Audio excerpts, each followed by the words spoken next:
মরা মরেছে, লাশ নিয়ে যাবে মাটির কাছে। কোথা থেকে আসছে বুবুজি? এমন হাত তুলে দোয়া করে কাঁদতে লাগলো।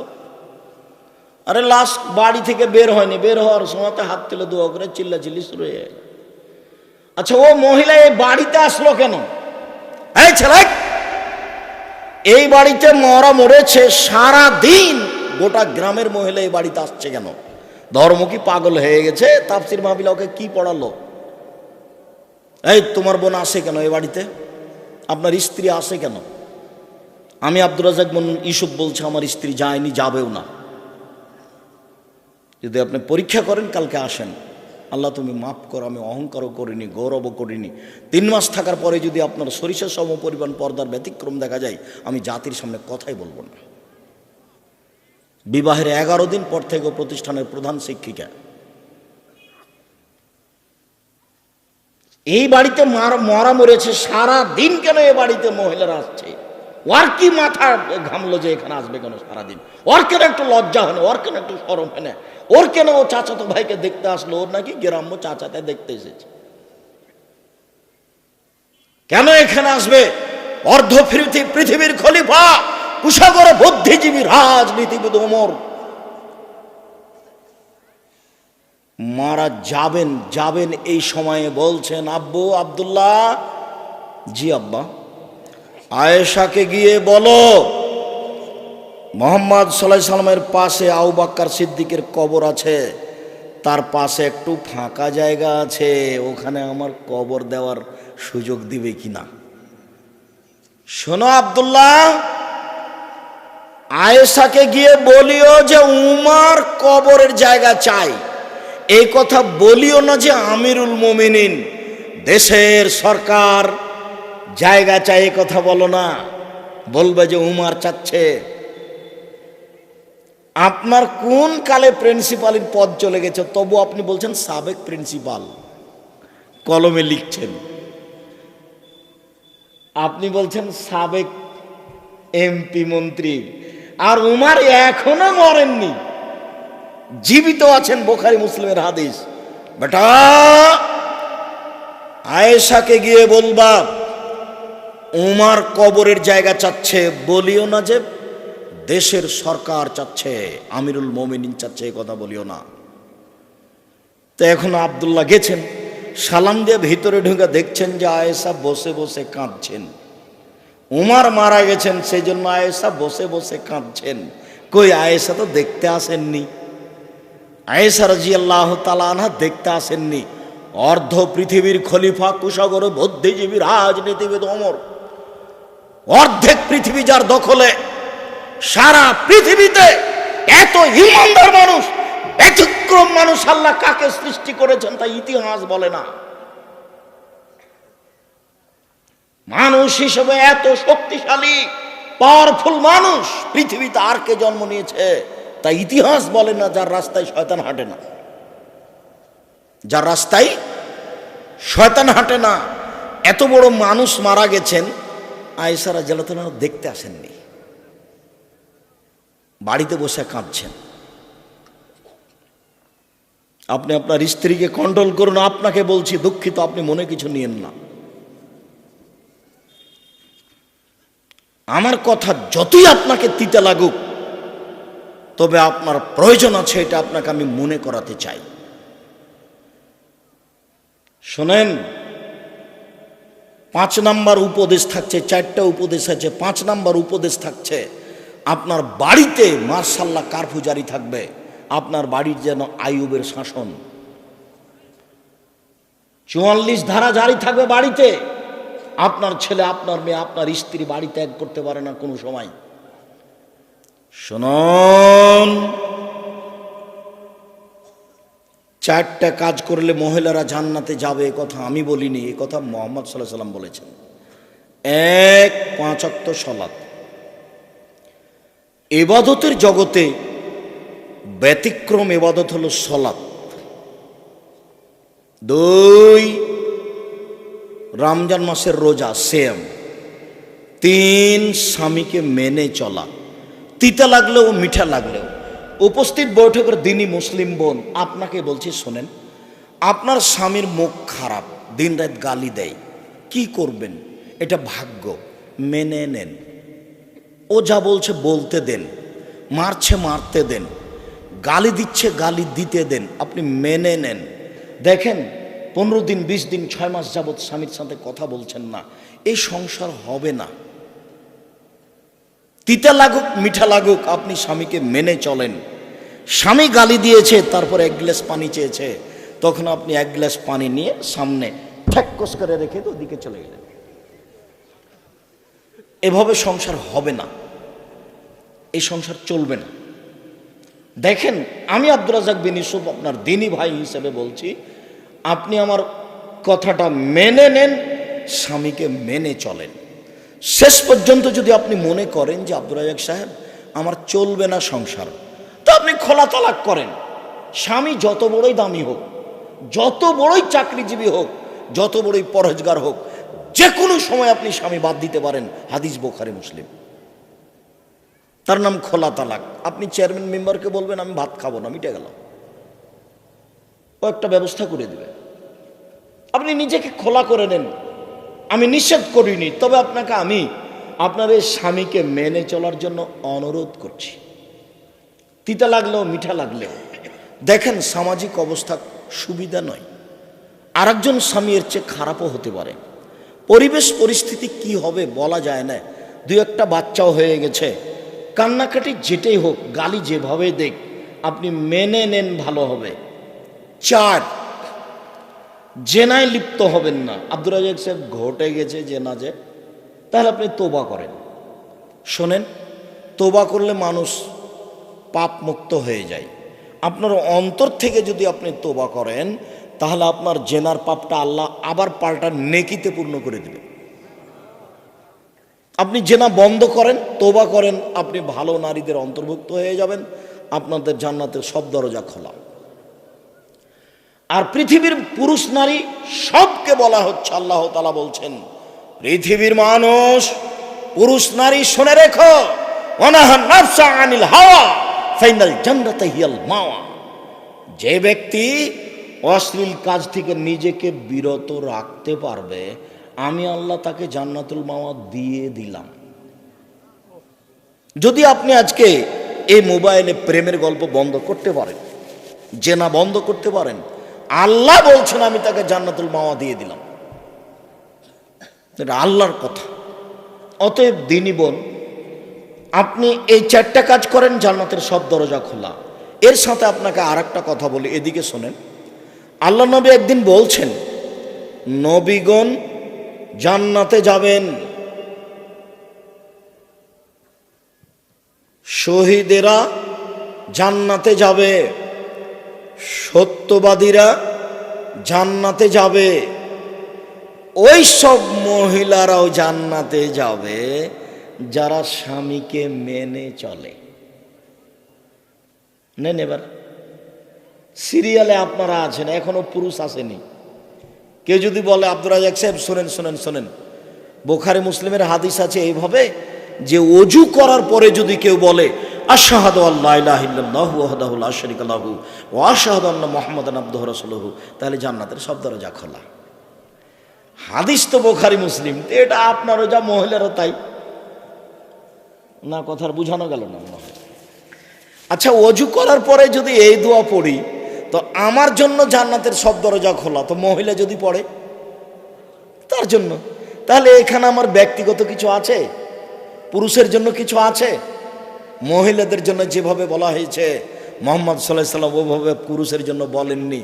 শোনো, নবীগণ জান্নাতে যাবেন, শহীদেরা জান্নাতে যাবে, সত্যবাদীরা জান্নাতে যাবে, ওইসব মহিলারাও জান্নাতে যাবে যারা স্বামীকে মেনে চলে।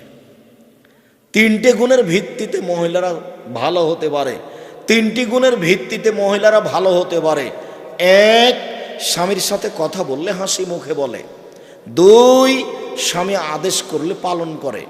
3, স্বামী বাড়িতে না থাকলে নিজেকে গুটিয়ে রাখে, মোবাইলে কারোর সাথে গল্প করে না, খালার বাড়ি ফুফুর বাড়ি চাচির বাড়ি যায় না, এখানে সেখানে যায় না, মনে করে না যে এই সময়তে স্বামী নাই, একটু ঘুরে আসি, এই সময়তে স্বামী নাই, একটু গল্প করে নি। এই স্বভাব নেই যার, সে হলো ভালো মহিলা। আপনি বলতে পারেন 3টা গুণ কি? এক, ভুলে গেলেন, স্বামীর সাথে কথা বললে হাসি মুখে বলে। 2, একটা মনে থাকে না যে স্বামী আদেশ করলে পালন করে। 3, স্বামী বাড়িতে না থাকলে নিজেকে হেফাজতে রাখে। মনে থাকবে না? আপাতত উপস্থিত বৈঠকের দিনই মুসলিম বোন, আপনার কথা শেষ করলাম। এবার আপনাদের একটা কথা বলে আমরা দ্রুত এগিয়ে যাচ্ছি। রাসূল সাল্লাল্লাহু আলাইহি সাল্লামকে জিজ্ঞাসা করা হলো, আল্লাহর নবী, একজন স্বামী তার স্ত্রীর উপরে কি কি দায়িত্ব পালন করবে, কি করতে পারে একজন স্বামী তার স্ত্রীর? এবার আপনার পালা আসলো। তখন আল্লাহ রাসূল বলছেন, 1, আতেমা তায়েমতা, তুমি যে মানের খাও বউকে সে মানের খাওয়াবা। 2, ফাকসুহা মাত্তাসাইতা, তুমি যে মানের কাপড় পরো বউকে সে মানের পরাবা। 3, অলা তুকাব্বে, বউকে কটু কথা বলো না, ভুলেও কোনোদিন স্ত্রীকে গালি দিবেন না। অমুকের বাচ্চা, অমুকের বেটি, অমুক, মুখ খুলবেন না। এই ছেলে, তোমার স্বভাব পরিবর্তনের জন্য এসেছি, আল্লাহ তোমার স্বভাবকে পরিবর্তন করুক। বেটা দিন রাত তো স্ত্রীকে গালি দাও কেন? তোমার মুখ খারাপ কেন হতো? মেয়ে রাস্তায় পড়ে আছে। মেয়ে মানুষ অনেক দামি। কিছু বোকা মহিলার কারণে আজকে মেয়েদের অবস্থা এই। মেয়ে অনেক দামি জিনিস। পৃথিবীতে এমন কোনো জিনিস নাই যেখানে শান্তি তৃপ্তি হতে পারে নারী ছাড়া। পৃথিবী এমন কোনো বিছনা নাই সেই বিছনায় শুয়ে শান্তি পেতে পারে মানুষ স্ত্রী ছাড়া। পৃথিবীতে এমন কোনো খাদ্য নেই যে খাদ্য খেয়ে মানুষ শান্তি তৃপ্তি পেতে পারে স্ত্রী ছাড়া। পৃথিবীতে এমন কোনো ব্যবস্থাপনা নেই যেখানে মানুষ শান্তি তৃপ্তি পেতে পারে স্ত্রী ছাড়া। স্ত্রী হচ্ছে পৃথিবীতে আল্লাহর পক্ষ থেকে দেওয়া শান্তি তৃপ্তির ব্যতিক্রম জিনিস। আল্লাহ তাআলা বলছেন, অমিন আইতিহান খালাকালাকুম মিন আনফুসিকুম আজওয়াজান লিতাসকুনু ইলাইহা, পৃথিবীর মানুষ, আমি তোমাদের পক্ষ থেকে তোমাদের স্ত্রীদেরকে সৃষ্টি করেছি যাতে করে তোমরা সেখানে শান্তি তৃপ্তি পেতে পারো। ও হলো শান্তির বস্তু, ও হচ্ছে তৃপ্তির বস্তু, ও হচ্ছে আনন্দের বস্তু, সর্ব ধরনের কল্যাণের সুবিধার বস্তু ও। তাহলে তুমি একে গালি দাও কোন লজ্জায়? তোমাকে তো আমি বলেছি জীবনে তুমি কোনোদিন বলবে না তোমার ঠোঁটটা মোটা। একবার যদি ঠোঁট মোটা বলো তাহলে তোমাকে 10 বছর ভালোবাসবে না। ভুলেও তুমি বলবে না তোমার রংটা কালো। একবার যদি রং কালো বলো তাহলে মনটা ছোট হয়ে যাবে, 10 বছর যাবত তোমাকে ভালোবাসবে না। তুমি খালি বলো তোমার মতো কোনো ভালো মেয়ে দেখি না, তুমি আমার চোখে সবচেয়ে সুন্দরী, তোমার চালচলন আমার কাছে খুবই ভালো, প্রশংসা করো, সারা রাত পা টিপে দেবে। একটু প্রশংসার ভিখারি, তুমি মুখ খারাপ করো কেন? শোনো সম্মানিত দিনী ভাই বোন, সবাইকে বলছে, মুরব্বী আপনাকে বলছে, আপনারও স্বভাব ভালো নয়। ছেলে মেয়ে বড় হয়ে গেছে, বৌমা বাড়িতে, তারপর আপনার একটু লজ্জা হয় না মুখ খারাপ করে স্ত্রীকে কথা বলেন? তখন বেটি লজ্জা পায়, বেটা লজ্জা পায়, বৌমা লজ্জা পায়। আপনার এই স্বভাব কেন? গালি দিয়ে আপনার অত শান্তি তৃপ্তি কেন? মুখ বন্ধ করবেন, আজকের পরে আর মুখ খুলবেন না কোনোদিন। আস্তাগফিরুল্লাহ তো বলে, আল্লাহ তোমার দরবারে তওবা করছি, আমি আর কোনোদিন স্ত্রীকে গালি দেব না। এই কথা বলে উঠবেন, মুখ খারাপ করবেন না কোনোদিন। আর মুখ খারাপের কথার উপরে ফেরেশতা আমিন বলেন। পরিবারটা এরকম হয়ে গেছে, আপনি বুঝতে পারেন না কেন আপনি মুখ খারাপ করবেন? রাসূল সাল্লাল্লাহু আলাইহি ওয়াসাল্লাম খবরদার কটু কথা বলবে না। 4, বউয়ের মুখের উপরে মারবা না, মারাই যদি লাগে কোনো সময় মুখের উপরে মারবা না। 5, এটা জরুরি, আল্লাহ তাতরকা ইল্লা ফিল বাইতে, তুমি তোমার বউকে তোমার বাড়ি ছাড়া কোথাও যেতে দিবা না। তোমার বউকে তোমার বাড়ি ছাড়া কোথাও থাকতে দিবা না। ও চাচির বাড়ি যেতে পাবে না, ও খালার বাড়ি যেতে পাবে না, ও ফুফুর বাড়ি যেতে পাবে না, ও মায়ের বাড়ি যেতে পাবে না, জরুরি প্রয়োজন ছাড়া বাড়ি ত্যাগ করতে পাবে না। যদি যাই তাহলে আপনাকে যেতে হবে। ভুলেও কোনোদিন বিবাহের বাড়িতে যায় না যেন, বিবাহের বাড়িতে গেলে স্বামীর সংখ্যা বেশি হয়ে যায়। কাজেই ভুলেও কোনোদিন বিবাহের বাড়ি যেতে দিবেন না। আত্মীয় স্বজন দাওয়াত করেছে, ঠিক আছে আমি আসবো, আমার ছেলেরা যাবে, আপনার বউ যাবে না। একটু পুরুষ হতে শিখেন, একটু পুরুষ। ওই যে ছোট ব্লাউজ পরে আছে ওটা আমার বউ, ওই যে ঢং ঢং করে এসেছে আর গল্প করে এখনো দাঁড়িয়ে আছে। যান দেখাছেন, এটা আমার বউ নয়, যান দেখাছেন দাঁড়িয়ে আছে এখন। আশ্চর্য কথা, থাকবে কেন? কেন আছে? আমি তো আসলাম তখন দেখলাম যে সরে গিয়ে আর একটা লোকের সাথে কথা বলছে। ও তো আপনার মেয়ে, না হলে আপনার বউ। কেন আছে? ও জানে না যে আব্দুর রাজ্জাক বিন ইউসুফ আজকে আসছেন? কোন সাহসে যায়, কোন সাহসে কথা বলে, হিসাব পায় না। নিজেকে পুরুষ মনে করিয়েন। প্রেসিডেন্ট আইয়ুব পাকিস্তানের উপরে কারফিউ জারি করেছেন, আর আপনি আপনার বাড়ির উপরে কারফিউ জারি করবেন। 44 ধারা জারি থাকবে বাড়িতে, তার মানে আপনি পুরুষ। চোখ যেভাবে ঘুরে বউ সেভাবে চলে, তার নাম স্বামী। চোখ যেভাবে ঘুরে বউ সেভাবে চলে, তার নাম স্বামী। চোখ যেভাবে ঘুরে বউ সেভাবে চলে, তার নাম স্বামী। কোথায় গেছিলে তুমি? না তো, আমি তো বাহির থেকে পানি আনা চাইনি, পানি নিয়ে আসতে হবে সেটা আমি বুঝবো। না তো, আমি তো তোমাকে ওখানে যেতে বলিনি, সেটা কি করতে হবে সেটা আমি বুঝবো। আমি তোমাকে উপার্জন করে খাওয়াতে পারি, আমি তোমার সুবিধা অসুবিধা বুঝতে পারি না, তুমি কি মনে করো আমাকে? পরবর্তীতে বাড়ির বাইরে তুমি পা রাখবে না, তোমাকে সতর্ক করে দিচ্ছি। রাসূল সাল্লাল্লাহু আলাইহি ওয়াসাল্লাম বলছেন, লাঠিটা ঝুলিয়ে রাখো বাড়ির সামনে। পৃথিবীর সবচেয়ে দামি মানুষ, লাঠি দিয়ে বউকে ঠিক করো, পৃথিবীর সবচেয়ে দামি মানুষ। অতএব নিজেকে পুরুষ মনে করবেন, ভুলে কোনোদিন কটু কথা বলবেন না, আর বাড়ির বাইরে কোথাও যেতে দিবেন না দুর্ঘটনা ছাড়া। যাবে জরুরি কোনো কারণে যেতে পারে। কা পুরুষের স্ত্রী এদিক ওদিকে ঘুরে বেড়াই, কা পুরুষের মেয়ে এদিক ওদিকে ঘুরে বেড়াই, পুরুষের যায় না। দিনরাত আপনাকে এই কথা বলতে বলতে আপনার সময় পার হয়ে গেল, তবে আপনি নিজেকে একটু পরিবর্তন করতে পারলেন না? আপনার পরিবার একটু পরিবর্তন হলো না?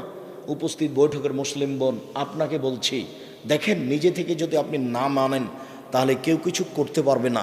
জাহান্নাম ধরা আছে, এইভাবে চলে জান্নাত পাওয়া যাবে না। নিজেকে গুটিয়ে নেন, মরণ তো চলে এসেছে। হঠাৎ দেখছিলেন 20 বছর, এখন দেখছেন 50 বছর। এখন দেখছেন 50 বছর, হঠাৎ দেখবেন মরণের সময় চলে এসেছে। বউ বেটি সাথে আছে কি না? আস্তাগফিরুল্লাহ ওয়াতুবু ইলাইহি বেশি ব্যবহার করবেন সব সময়। আস্তাগফিরুল্লাহ ওয়াতুবু ইলাইহি।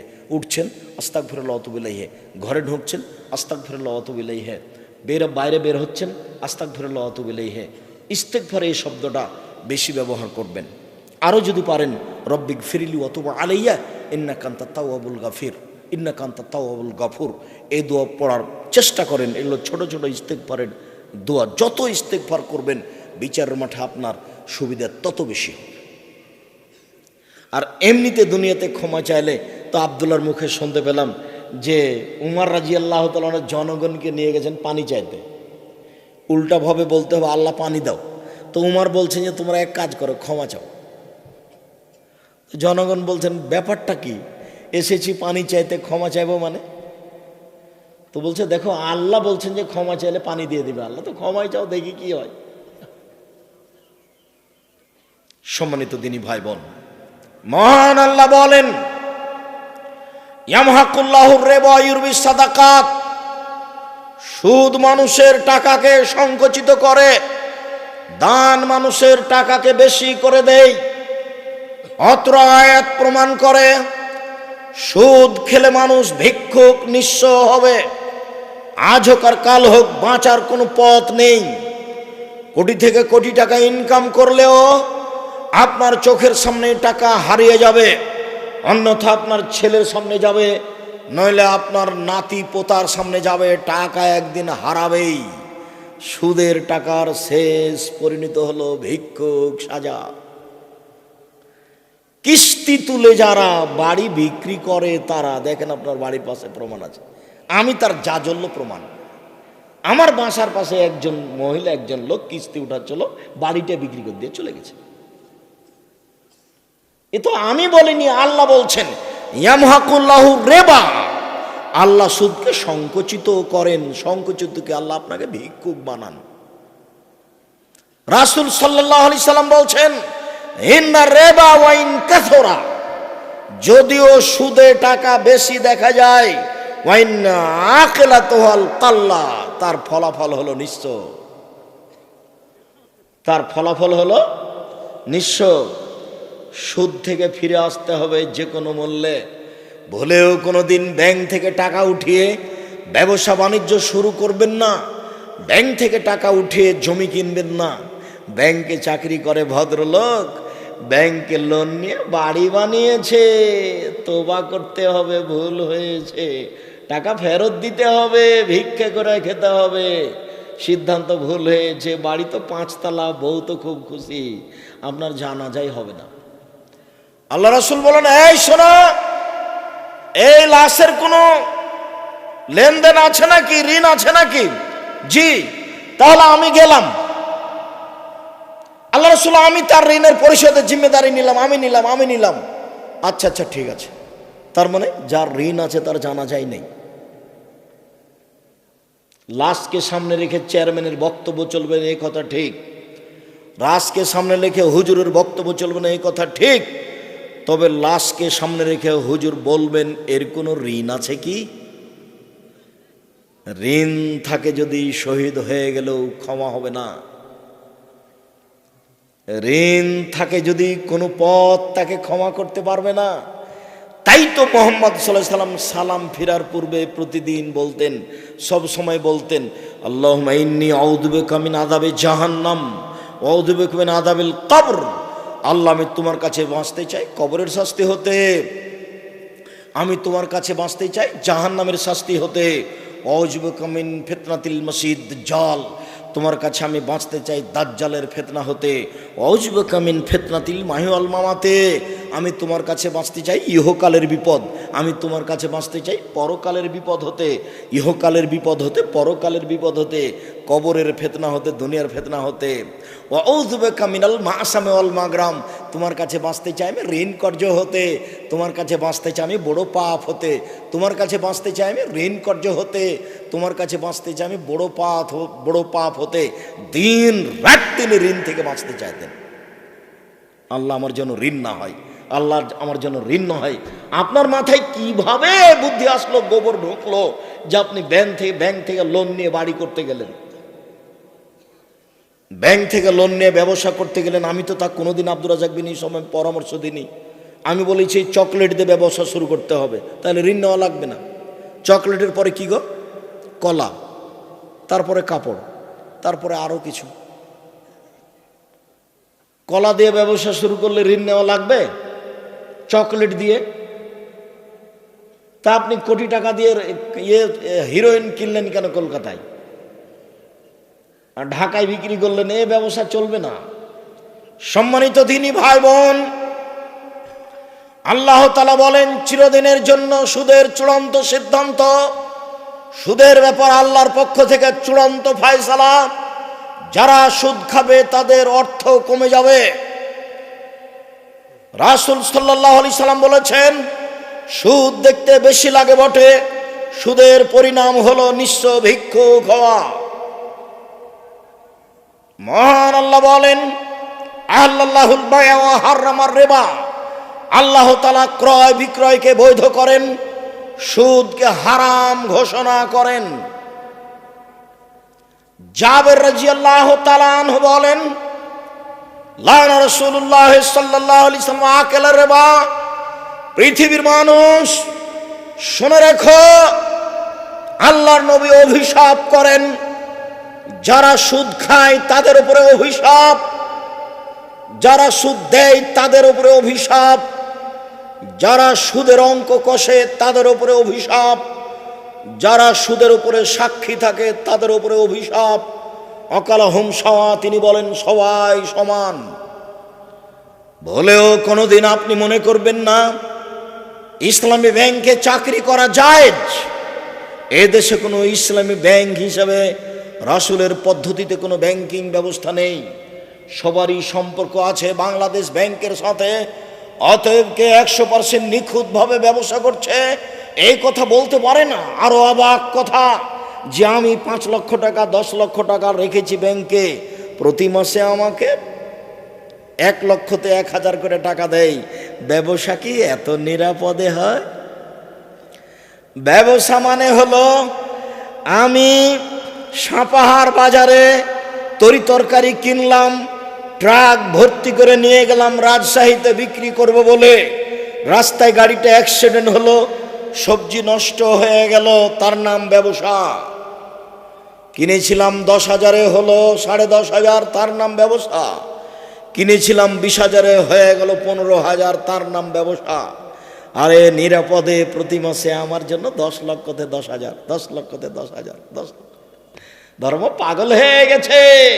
धर्म राजशाही चांपाइनबाबगंज हवाई लड्डू, दोनों हाथ में लड्डू है, जो चाहे उसको खा ले, जो चाहे उसको छोड़ दे। ভুল হিসাব ব্যবসায় তো নিরাপদ হতে পারে না। অতএব এই দেশের মাটিতে ব্যাংকিং ব্যবস্থায় চাকরি করে পয়সা উপার্জন বৈধ হবে, এ কথা অসম্ভব। এদেশে এমন কোন এনজিও নেই যে এনজিওতে চাকরি করে সেই পয়সা দিয়ে চাউল কিনে ভাত খেয়ে বাদাত কবুল হতে পারে। ভুল হিসাব। হুজুর যা বলেছেন তা ভুল বলেছেন। এদেশে যে সন্দেহযুক্ত ব্যবসা আছে, সেই সন্দেহযুক্ত ব্যবসা ছেড়ে দিয়ে জীবিকা নির্বাহ করতে হবে। বেশি দিন বেঁচে বেশি পয়সা অবৈধভাবে উপার্জন করার চেষ্টা করিয়েন না, যেহেতু এক সময় যেতেই হবে পৃথিবী ছেড়ে। কাজে এত কিছু হিসাব করা ঠিক হবে না। এই ছেলে, আচ্ছা তোমার আব্বার কথা বলি, তোমাকে বাদ দিলাম, তোমার বাপ বেশি কষ্ট পাবে তো সেই জন্য। তো এখন তো সব জমি কিয়ার হয়ে গেছে। চাঁপাইনবাবগঞ্জে দিয়াড়ের জমি তো কিয়ার ছিল না, তো ধান জমি মেপে ধান বোনা হতো, জমি মেপে ধান কাটা হতো। তো এখন তোমার বাপ ফাঁড়ি দিচ্ছে, ফাঁড়ি বুঝো, ফাঁড়ি। তো সামনে একটা ধানের থোপ পড়েছে, এটা তোমার বাপ কোন দিকে করবে? তোমার বাপ কোন দিকে করেছে জিজ্ঞাসা করিও তো। মানে জাহান্নাম চলে গেছে, তাহাজ্জুদ দিয়ে হবে না। বাপ একটা বুদ্ধি করো, আল্লাহ কিভাবে কি করেছে এখন তো হিসাব দিতে পারবো না। তো যাক 10,000, 20,000, 50,000 টাকা জামিয়া সালাফে বাইতুল হাম জামে মসজিদে দিয়ে দিলাম, আল্লাহ তুমি বাঁচাও। পথ সহজ একটা হতে পারে, আল্লাহ নিরুপায় এই পথটা অবলম্বন করা যেতে পারে। 10-এর পয়সা ক্ষমা হওয়ার কোনো পথ নেই, আর একজনের হক ক্ষমা হওয়ার কোনো পথ এভাবে নেই। তার কাছে ক্ষমা নিতে হবে, ধান ফেরত দিতে হবে, না হলে একটা পথ অবলম্বন করলে হতে পারে ফতো। আল্লাহ আলাম। সম্মানিত দিনী ভাই বোন,